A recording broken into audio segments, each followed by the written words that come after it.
আসসালামু আলাইকুম সবাইকে। আপনাদেরকে আবার স্বাগতম কোড টকে, বাংলাদেশের প্রথম ওয়েব সিরিজ অন অন্টারপ্রেনারশিপ। এবং যেই ওয়েব সিরিজে আমরা কথা বলছি বিভিন্ন অন্টারপ্রেনার্স এবং বিভিন্ন সেক্টরের যারা আছেন তাদেরকে নিয়ে। এবং ইন্টারেস্টিংলি এই পর্বে আমরা যার সাথে কথা বলবো, one the most talented and amazing young entrepreneur, যে আর্টিফিশিয়াল ইন্টেলিজেন্স নিয়ে কাজ করছে। Artificial intelligence is one of the most interesting buzzword for digital Bangladesh. আমরা সবাই কৃত্রিম বুদ্ধিমত্তা বা এআই নিয়ে কথা বলি, বাট আমরা জানি না যে এটার আরও কিভাবে এটার সাথে সম্পৃক্ত হওয়া যায় বা এটা নিয়ে কি কি ধরনের কাজ করার সুযোগ আছে। সো এই ব্যাপারে কথা বলতে আজকে আমাদের সাথে এসেছে আমি যার কথা বললাম, যে one the most youngest and talented entrepreneur, one of my favorite from our ICT community, none other than Ovi, Tanvir Tabassum Ovi, founder and CEO of Sigmind. Hello Ovi. Assalamualaikum Imran bhai. Welcome to Core Talk. Thank you. Thank you, and it's really amazing to see you in Core Talk season 2. Let me know more about your journey to our audience. আচ্ছা, ধন্যবাদ। আমার স্টার্টআপের নাম হচ্ছে সিগমাইন্ড। আমরা যেমন ইমরান ভাই বলেছিলেন artificial intelligence নিয়ে কাজ করছি। আমরা সবসময় দেখলাম যে আর্টিফিশিয়াল ইন্টেলিজেন্স পড়াশোনার মধ্যেই সীমাবদ্ধ, তার রিয়েল লাইফ ইমপ্লিমেন্টেশন আসলে বিশেষ করে বাংলাদেশে খুব প্রচলিত এখনও হয় নাই। হয়তো বিদেশে বাইরের দেশগুলোতে হয়েছে রিয়েল লাইফ ইমপ্লিমেন্টেশন আমরা যেটা ধরতে পারি, ছুঁতে পারি বা দেখতে পারি। তো সে ধারণা থেকে আমরা চিন্তা করেছি যে আমরা মূলত আর্টিফিশিয়াল ইন্টেলিজেন্স এবং মেশিন লার্নিং নিয়েই কাজ করব। অর্থাৎ আমরা দেশের প্রথম স্টার্টআপ আবির্ভূত হই আর্টিফিশিয়াল ইন্টেলিজেন্স ভিত্তিক প্রথম স্টার্টআপ 2016-এ আমরা ইনসেপশন করি। কিন্তু তখনও পর্যন্ত আমরা কী নিয়ে কাজ করব সেগুলোর উপর আমরা খুব একটা ধারণা নিজেরাও করতাম না। আমরা শুধুমাত্র প্রিপারেশন নিচ্ছিলাম যে আমরা কাজ করব, আদৌ করব কিনা, টিকে থাকতে পারবো কিনা, মার্কেট রিসার্চ ইত্যাদি করছিলাম। তো এরপরে 2016-তে আমরা দেখছি যে আমাদের দেশে একটা ভয়াবহ দুর্ঘটনা ঘটে। সেটা হচ্ছে কিছু টেরোরিস্ট একটা হোটেলে অ্যাটাক করে, হলি আর্টিজানের ঘটনাটা বলছি, রাইট? সেখানে অ্যাটাক করে। তো সেখান থেকে আমাদের মাথায় এই জিনিসটা ক্লিক করে যে ওই টেরোরিস্টগুলো কিন্তু কয়েক সপ্তাহ ধরেই ওই এলাকাটা রেকি করছিল। তাদেরকে কিন্তু বিভিন্ন সিসিটিভি ক্যামেরা দেখা গিয়েছে এবং তারা কিন্তু বেশ কয়েক বছর ধরে অ্যাবসকন্স ছিল। তো আমাদের ওইখান থেকে একটা আইডিয়া আসলো যে এটা কেমন হতো যদি এই যে ছেলেগুলো অ্যাবসকন্ডিং ছিল, তা অবশ্যই তাদের বাবা মা স্থানীয় থানায় এটা জানাইছে যে আমাদের ছেলেরা অ্যাবসকন্ডিং, রাইট?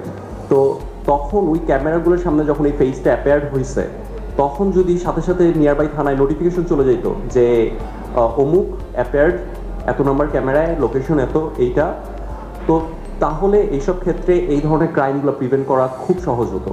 সাথে সাথে পুলিশ একটা ব্যবস্থা নিতে পারতো যে এই ছেলেরা 2 বছর ধরে অ্যাবসকন্ড, তাকে ক্যামেরা দেখা গেছে। তো এইটা হচ্ছে ফেস রিকগনিশনের কথাটা আমি বলতেছি। তো এখানটাই আমরা এই আইডিয়াটা নিয়ে আসি যে আর্টিফিশিয়াল ইন্টেলিজেন্স ভিত্তিক কিছু ফেস রিকগনিশন সফটওয়্যার আমরা তৈরি করব, যেটা কারেন্ট সিসিটিভি ক্যামেরার সাথে কাজ করবে without replacing the CCTV cameras itself. Okay, কারণ আমরা জানি আমাদের ক্লায়েন্টসের অলরেডি সিসিটিভি ক্যামেরা আছে, they don't want to buy a new expensive CCTV cameras. তো ওইখান থেকে আমরা, এটাই হচ্ছে আমাদের ইনোভেশন অ্যাকচুয়ালি, যে আমরা ভেন্ডর ডিপেন্ডেন্সি নেই, আমরা যে কোনো সিসিটিভি ক্যামেরাকে ইন্টেলিজেন্স প্রদান করে থাকি। তো এই তো মোটামুটি একটা স্টোরি। ওয়াও, আমি আরেকটা জিনিস আমাদের অডিয়েন্সের সাথে শেয়ার করতে চাই, যে ইন্টারেস্টিং এবং খুব অ্যালার্মিং যে প্রবলেমটার কথা আমাকে অভি বললো, যেটা হচ্ছে crime detection with face recognition through artificial intelligence. এবং এই জিনিসটা কিন্তু এখন বাংলাদেশের জন্য খুবই ইম্পর্টেন্ট, যেটা নিয়ে এখন ব্যাপকভাবে কাজ হচ্ছে এবং সরকারও উদ্যোগ নিচ্ছে, এটাকে আরও কীভাবে সাকসেসফুলি মানুষের উপকারের জন্য হেল্প করা যায়। তো আরেকটা জিনিস আমি জিজ্ঞেস করতে চাই যে সিগমাইন্ড, এটা আমি যতটুকু শুনলাম যে 2016 থেকে এটার যাত্রা শুরু হয়েছে, 2016 থেকে। সো এখন পর্যন্ত কি কি অ্যাচিভমেন্ট বা কি কি hurdles you have face to overcome, and 2019-এর নভেম্বরে আমরা বসে কথা বলছি, তো এই জার্নিটা কেমন ছিল 2016 থেকে 19-এ? অন্টারপ্রেনার জার্নি কখনোই খুব একটা সুখকর কিছু না, কারণ অনেক বেশি চ্যালেঞ্জ আছে। আর তাছাড়া যেখানে আমার কাছে মানে এমন একটা জীবন আমি পেতে পারতাম যে সেটা খুব সিকিউর হতো, অনেক মানি নিয়ে আসতো, ফেম নিয়ে আসতো ইত্যাদি। তো সেখান থেকে আসলে একদম সম্পূর্ণ নতুন এরিয়াতে জাম্প করাটা অবশ্যই কঠিন একটা ডিসিশন ছিল আমার জন্য এবং আমাদের টিমের সবার জন্যই।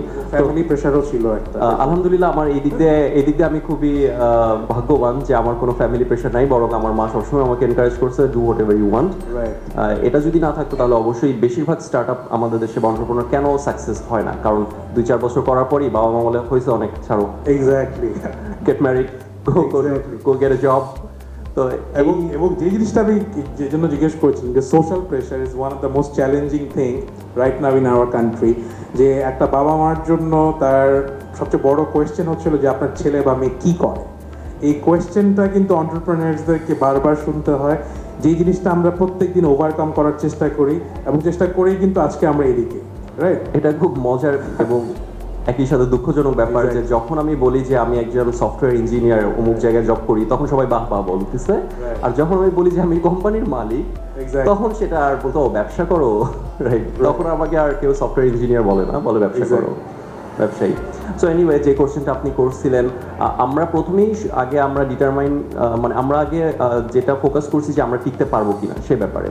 কারণ আমি জানি যে অনেক স্টার্ট আপ আসে, অনেক স্টার্ট আপ ঝরেও যায়।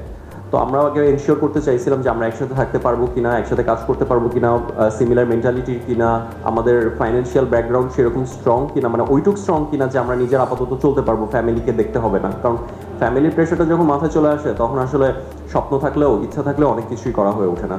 সো ওসব দিক দিয়ে যখন আমরা একটু ডিটারমাইন হলাম যে হ্যাঁ আমরা আছি, আমরা পারবো, আমরা এই লাইনে থাকবো, তখন আমরা এই আইডিয়াটি নিয়ে কাজ শুরু করি। তো এটা তখন 2018, অর্থাৎ 2 বছর কিন্তু আমরা জাস্ট একে অপরকে চিনতে, আমাদের টিমমেটদের চিনতে, কার কি কোয়ালিফিকেশন, টিম বিল্ডিং করতে আমরা পার করে দিচ্ছি। আইডিয়া থেকে আমরা মানে বিটা স্টেজ, আলফা স্টেজে যাইও নাই। তো 2018-এ আমরা প্রথম আমাদের বিটা স্টেজ আমরা প্রোটোটাইপ তৈরি করছি, তারপর আলফা স্টেজে আসছি, তারপর আমরা বিভিন্ন টেকনিক্যাল ইস্যুসগুলো একটু সলভ করছি, যেমন মেমোরি ওভারহেড রিডাকশন ইত্যাদি ইত্যাদি। তো এরপরে আমরা যখন দেখলাম যে মোটামুটি একটা প্রোটোটাইপ দাঁড়া হয়েছে, যেটা এখন ক্লায়েন্টকে মানে দিলে সে নিতেও পারে, এরকম একটা ব্যাপার যখন আসছে, তখন আমি ঠিক করলাম যে এটা এখনই ক্লায়েন্টকে দিতে হবে। কারণ একমাত্র ক্লায়েন্টই আমাকে ভালো ফিডব্যাক দিতে পারবে, এমন সব ফিডব্যাক দিতে পারবে যেটা আমার মাথায় আসে না। কারণ আমি চিন্তা করবো আমার পার্সপেক্টিভ থেকে, আমার পয়েন্ট অফ ভিউ থেকে, আমার একটা ইঞ্জিনিয়ার পয়েন্ট অফ ভিউ থেকে, কিন্তু আমার ক্লায়েন্ট সেরকম নাও চাইতে পারে। তো আমি এটা একটা মানে অন্যান্য স্টার্টআপদের এই কথাটা বলবো যে যখন একটা প্রোটোটাইপ একটা পর্যায়ে দাঁড়ায় গেছে, হোক সেটা রেডি, না হোক সেটা রেডি প্রোডাক্ট বা মার্কেট ফিট প্রোডাক্ট, যে কোনোভাবে হোক, ফ্রিতে হলেও, প্রিমিয়াম যেটাকে বলে, ফ্রিতে হলেও তুমি তোমার প্রোডাক্টটা কাউকে দিয়ে দাও যেন সে তোমাকে ফিডব্যাক দিতে পারে। এইটা আমরা করলাম। এবং it's a very important point যেটা অভি বললো, freemium, right? Premium, the premium thing is quite applicable in our countries. যে আগে আপনি ইউজ করে যখন এটার ইউজিবিলিটি বা এটার ইম্পর্টেন্স সম্পর্কে আপনি জানবেন, তখনই কিন্তু এটা আপনি পরবর্তীতে ইউজ করবেন, রাইট? সো ওই জিনিসটা কিন্তু আপনারা যারা দেখছেন আমাদের ওয়েব সিরিজ, এই ব্যাপারটা একটু মাথায় রাখতে হবে যে রাইট মোমেন্টে রাইট পার্সনকে আপনার প্রোডাক্টটা দিয়ে তার থেকে ফিডব্যাকটা নিতে হবে, রাইট? জি, এক্স্যাক্টলি। এটা স্টার্টআপের ডিকশনারিতে খুবই কমন একটা ওয়ার্ড, প্রিমিয়াম। অনেক স্টার্টআপ এটা করে থাকে অনলি জাস্ট বিকজ যে তারা চায় যে তাদের প্রোডাক্টটা একে তো একটা ফিডব্যাক আসুক, দ্বিতীয়ত তাদের প্রোডাক্টের উপর মানুষ নির্ভরশীল হয়ে যায় আস্তে আস্তে। তো এটা খুব ভালো একটা মার্কেট পলিসি। এইটা করার ফলে আমাদের যেটা হলো সেটা হচ্ছে ওই যেটা বললাম, আমরা একরকম চিন্তা করছি, সেইভাবে প্রোডাক্ট বানাইছি, কিন্তু আমাদের ক্লায়েন্ট চাচ্ছে না এরকম আমি চাই না, আমার লাগবে ধরো এই বাটনটা ওখানে চাই, আমার ধরো এই ক্যামেরা ফিটটা আমি এখানে চাই, বা ক্যামেরা ফিট থেকে আমার যেসব অ্যানালিটিক্স আসতেছে সেটা আমি এই ধরো তুমি যে অ্যানালিটিক্স দিচ্ছ সেটা না, আমার আরও বাড়তি কিছু চাই বা একটু কম কিছু চাই। তো এটা করার ফলে আমরা একই দিকে যেমন একটা মানে এখন পর্যন্ত একটা ভালো প্রোডাক্ট দাঁড়া করাইতে পারছি, দ্বিতীয়ত আমরা কিছু টাকাও ইনকাম করতে পারছি, যেটা আমার বেঁচে থাকার জন্য, আমার সার্ভাইভের জন্য খুবই প্রয়োজন ছিল। অ্যানাদার ইম্পর্টেন্ট পয়েন্ট, ইনকাম করা, টাকা ইনকাম করা। আমি একটা কোট আমি খুব সুন্দর মানে খুব ইন্সপায়ার করে আমাকে, passion is a dream with a deadline, right? And আপনার যদি যে প্যাশনটা নিয়ে আপনি কাজ করছেন বা যে ভেঞ্চারটা নিয়ে আপনি কাজ করছেন, ইফ ইটস নট মেকিং মানি, এটা থেকে যদি কোনো টাকা আপনি আয় করতে না পারেন একটা সার্টেন ডেডলাইন পর্যন্ত, stop it. Move into the next phase. Right. Right? So, আমি yeah. খুব ভালো একটা কোটেশন দিতে পারি আমাদের মোস্তফা জব্বার স্যার মাননীয় মন্ত্রী ডাক ও টেলিযোগাযোগ বিভাগ মন্ত্রণালয়ের উনি একবার আমাকে বলেছিলেন যে if you don't have a proper business plan don't come to me, আমি তোমাকে কোনো হেল্প করতে পারবো না। বিকজ সে এটা ভালো মতোই জানতো যে বিজনেস প্ল্যান যদি কারো না থাকে তাহলে আসলে তাকে তার পিছনে সময় অর্থ নষ্ট মানে ব্যয় করাটা পুরোপুরি অর্থহীন হয়ে যায়। Absolutely. সো যে কোনো সোশ্যাল সার্ভিস ভিত্তিকও যদি স্টার্ট আপ হয় definitely you must have a business plan Right. Because in the end of the day you have to survive. Exactly. এবং ইনভেস্টর বা যারা আপনার প্রতি বিনিয়োগ করবে তারা কিন্তু আপনাকে সিরিয়াসলি নিবে যখন তারা দেখবে যে তার আরওআই বা রিটার্ন অন ইনভেস্টমেন্টটা প্রপার ওয়েতে আছে এবং যেটার উপর ভিত্তি করে আপনার উপর বিনিয়োগ করতে পারা যাবে, রাইট? ইনভেস্টররা কিছু কেপিআই এবং ম্যাট্রিক্সেস দেখে একটা স্টার্টআপের, যেমন আপনি একটু আগে যেটা বললেন আরওআই, রিটার্ন অন ইনভেস্টমেন্ট, দেন হচ্ছে আপনার এলটিভি, সিএসসি, আপনার gross margin, gross profit, net profit ইত্যাদি ইত্যাদি দেখা ছাড়া আসলে কোনো ইনভেস্টর একটা স্টার্টআপে কখনো ইনভেস্ট করে না। এবং আরেকটা জিনিস আমি অভিক থেকে জানতে চাই যে তুমি পার্সোনালি অনেক স্টার্ট আপ কম্পিটিশনে পার্টিসিপেট করেছো। জি। স্টার্ট আপ কম্পিটিশনে পার্টিসিপেট করা কিন্তু আমাদের দেশের যারা তরুণ উদ্যোক্তা বা যারা তরুণ উদ্যোক্তারা বা যারা স্টার্ট আপ শুরু করতে যায় তাদের মধ্যে কিন্তু পার্টিসিপেট করার একটা টেন্ডেন্সি থাকে। জি। And you have participated so many international competition and mashallah you have win in so many, right? G. So এই ব্যাপারে কি বলার আছে to give them a feedback or share the insights of participating in those kind of startup competition? আচ্ছা, আলহামদুলিল্লাহ আমার দেশে এবং দেশের বাইরে বেশ কিছু কম্পিটিশনে পার্টিসিপেশন করার সুযোগ হয়েছে এবং আলহামদুলিল্লাহ সব জায়গা থেকে আমি কিছু না কিছু ছিনিয়ে নিয়ে আসতে পারছি। Wow. তো যেমন এই বছর যে বেসিস ন্যাশনাল আইসিটি অ্যাওয়ার্ড হয়েছে সেখানে আমার স্টার্টআপ চ্যাম্পিয়ন হয়েছে। এছাড়াও এই বছরই এপ্রিল মাসে And you are going to participate at এপিকটা অ্যাওয়ার্ড ইনশাআল্লাহ, Asia Pacific ICT Award. This জি। is the Oscar for ICT in South Asia, Asia Pacific region. Yes. তো যেটা বলছিলাম স্টার্টআপ ইস্তাম্বুলও আমরা টপ 10 স্টার্টআপ হিসেবে আছি, আমাদের পজিশন ছিল 6। সো যেটা ইমরান ভাইয়ের প্রশ্নের উত্তর আমি বলবো যে ফিডব্যাক অবশ্যই স্টার্টআপদের এই ধরনের পার্টিসিপেশনে মানে এই ধরনের কম্পিটিশনে পার্টিসিপেট করা উচিত। কেন? কারণ হচ্ছে এতে করে সে যেমন জানতে পারবে আর সব স্টার্টআপরা কি করতেছে, পৃথিবীর অন্যান্য স্টার্টআপদের সাথে একটা কোলাবোরেশন, একটা মিটিং, একটা কথোপকথন, একটা আইডিয়া শেয়ারিং ইত্যাদি যেমন তৈরি হবে, এছাড়াও সে তার পজিশনটা বুঝতে পারবে। সবচেয়ে বড় কথা হচ্ছে এটা যে তার অ্যাকচুয়ালি পজিশন কত। কারণ আমি একটা বিজনেস শুরু করছি, আমি সবসময় মনে করবো yes I am doing very good, You're the best. আমি কারো চোখে জাজড হয়ে তাহলে আমি বলতে পারবো যে হ্যাঁ, তখন আমি আমার পজিশনটা ধরতে পারবো। Exactly. সো যে জিনিসটা খুব সুন্দরভাবে আমাদের যারা তরুণ উদ্যোক্তা যারা বিভিন্ন ধরনের কম্পিটিশনে পার্টিসিপেট করতে চায় এই ব্যাপারগুলো মাথায় রাখতে হবে। এবং এই উইথ দিস নোট আমি আমাদের নেক্সট সেগমেন্টে আসতে চাই, it's rapid fire. I will ask you 10 different questions যেটা খুব সংক্ষেপে এবং খুব ইন্টারেস্টিং আনসারের জন্য এই সিজন শেষে একটা gift, the best answer with the best entrepreneur, he or she will receive this gift from Kota. Okay. So, are you ready? Yes. All right. So, who inspires you? Of course আমার মা। Wow. যে আমি সবার I প্রথমে was বলেছি। expecting this answer. Trust me. Okay. What's your first income as an entrepreneur? Your first income as an entrepreneur? First income আমরা করি 2018-এ। আমি মানে আমি নিজে না, আমার পুরো টিমটাই করে। 2018-এর ডিসেম্বর শেষ নাগাদ আমাদের ক্লায়েন্ট আমাদেরকে আমাদের প্রোডাক্টটা ভালো লাগছে, তখন সে আমাদের একটা কত বলা যায়? Just an amount. ওয়েল ওটা ছিল অবশ্যই আমি বলছিলাম একটা প্রিমিয়াম ছিল, কিন্তু তারপরে যেহেতু সাথে ভালো লাগছে সেহেতু আমরা একটা চার্জ করেছি, সেটা হচ্ছে 5 লাখ টাকার মতো। Wow. প্রথম আমার ইনকাম ছিল 5 লাখ টাকা, কিন্তু সেই প্রোডাক্ট অবশ্যই এখন আমি 5 লাখে বেচবো না, আরো বেশি। That's interesting. Okay. Next question. Who is your favorite founder? Elon Musk, Mark Zuckerberg, or Dr. Kamal Kadi? এর বাইরে কেউ যদি থাকে, you can say that. অবশ্যই ইলন মাস্ক। সে সবসময় ডিফারেন্ট প্রজেক্ট নিয়ে ডিফারেন্ট আইডিয়া নিয়ে কাজ করতেছে এবং সে আমি মনে করি ট্রুলি একজন মানে স্টার্টআপ মাইন্ডেড।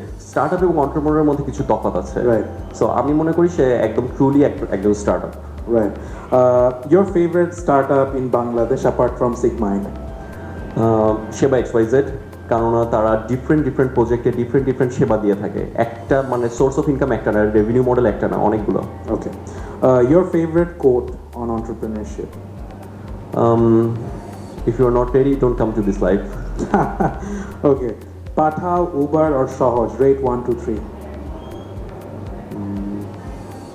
Uber. Okay.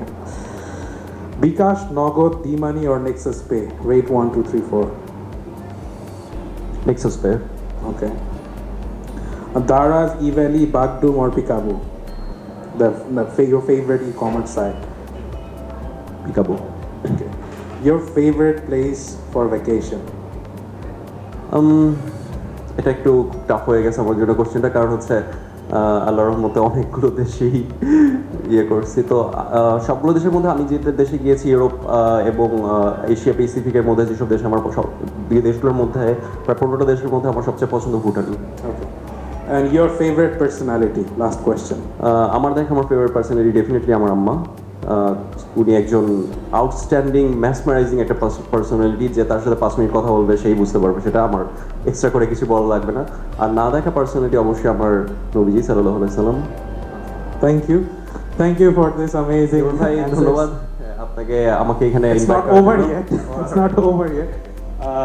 আমি লাস্ট তানভীরের কাছে কিছু অ্যান্সার জানতে চাই, হচ্ছে হলো your advice for young entrepreneurs. You are so as a young entrepreneur, আপনার কি উপদেশ থাকবে যারা আপনার মতন আসতে চায় এই সেক্টরে, এই ফিল্ডে? ওয়েল, সবাই এখন একটা হাইপ চলতেছে এন্টারপ্রেনারশিপ, স্টার্টআপ ইত্যাদি নিয়ে, কিন্তু আমি তবুও বলবো যে চাকরি খুব একটা খারাপ না, নর্মাল ব্যবসা, গতানুগতিক ব্যবসা খুব একটা খারাপ না। যদি তোমার করতে ইচ্ছা করে সেগুলো করো। এমন না যে টিভিতে মন্ত্রী স্যাররা বা সচিব স্যাররা বা সব জায়গায় যারা সবাই বলছে এন্টারপ্রেনারশিপ হও, এন্টারপ্রেনার হও, না, it's not like that, it's not the only way of life. সমাজে সবাই থাকবে, not one to preneur. Right Yes. Right. তো সমাজে সবাই থাকবে, একজন একটা ব্যবসায়ীও থাকবে, একটা চাকরিজীবীও থাকবে, একটা উদ্যোক্তাও থাকবে। And with this note আমি একটা জিনিস বলতে চাই যে the motivation, আমি একটা সবসময় বলতাম যে when I graduated from North South University in engineering, আমি বলি যে I have a proud CGPA of 2.42.